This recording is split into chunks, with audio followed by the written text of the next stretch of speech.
Greater Brisbane will be entering a 3-day lockdown.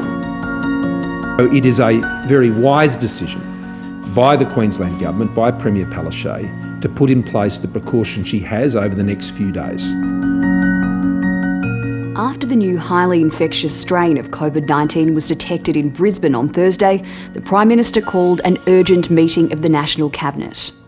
This virus continues to write its own rules, and that means that we must continue to be adaptable in how we continue to fight it. 5 national policy measures were announced to bolster the fight against the new strain of the virus. The first step was to halve the number of international arrivals in New South Wales, WA and Queensland until February 15th. Our main issue is to keep Australians safe and to really make sure that this particular strain is not the one that becomes circulating in Australia. The reason is because it will be much more difficult to control. Masks will now be mandatory on all international and domestic flights. We now know that it's an airborne virus. We know that people have actually gotten into a plane without COVID-19 and left the plane with COVID-19. That's been demonstrated repeatedly. Better late than never. All these announcements asking people to wear masks on flights, they make perfect sense, but they're being done in the context of this new genetic variant, which sounds bizarre because to me, they were perfectly warranted for your garden variety SARS-CoV-2, which was enough to cause a pandemic. The National Cabinet also agreed passengers from abroad will have to return a negative COVID test before embarking and after landing in Australia. The idea that we weren't already doing this is absurd. In terms of making sure people have a negative test before they get on board, I think that's reasonable.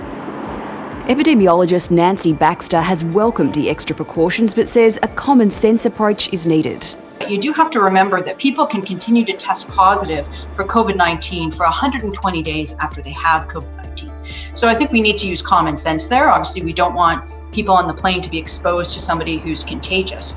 But equally, it's not really fair if someone's had COVID-19, they've long since recovered, that we deny them access to coming home to Australia. There'll also now be daily tests for hotel quarantine workers, including cleaners and the drivers who transport travellers. And aircrew will be tested weekly and must quarantine in guarded hotels. When we look at some of the latest measures that have been put in, daily testing of quarantine staff, Victoria was doing this before the genetic variant was known about. So I cannot understand these delays. Dr Vyom Sharma is a GP on the front line and treats patients in hotel quarantine. He's welcomed the new measures but says they've been a long time coming. What we're doing is we're being reactive. We wait for mistakes to occur first and then several months later we amend them. He's calling for streamlined national guidelines to replace the current state-by-state approach. We're not thinking proactively about how this virus might spread. We don't have time to wait. With this variant that is likely much more transmissible, we can't afford to be reactive like this. We have to get ahead of the problem, not behind. Every day we've been dealing with this pandemic, we have got better at it. We've got stronger. We've got more capable. Despite presenting a united front on Friday, the New South Wales and WA premiers were trading barbs today. I just urge the New South Wales Government and people in New South Wales are to look outside of New South Wales at what other states and territories are doing in order to crush and kill the virus. That's a better approach. The idea that somehow it's better to have the virus and then just manage it, I don't think is the correct approach. I think as leaders, and I include myself in this, all of us can do better. We should allow each other to have input into those processes rather than just being told of the decision. With this new strain that seems to have emerged, we can have even more confidence that we can manage this. But what's concerning me is how slow we have been to institute these changes. And if we can continue to be a bit more proactive, we can have a lot of confidence going into 2021 with the vaccines arriving.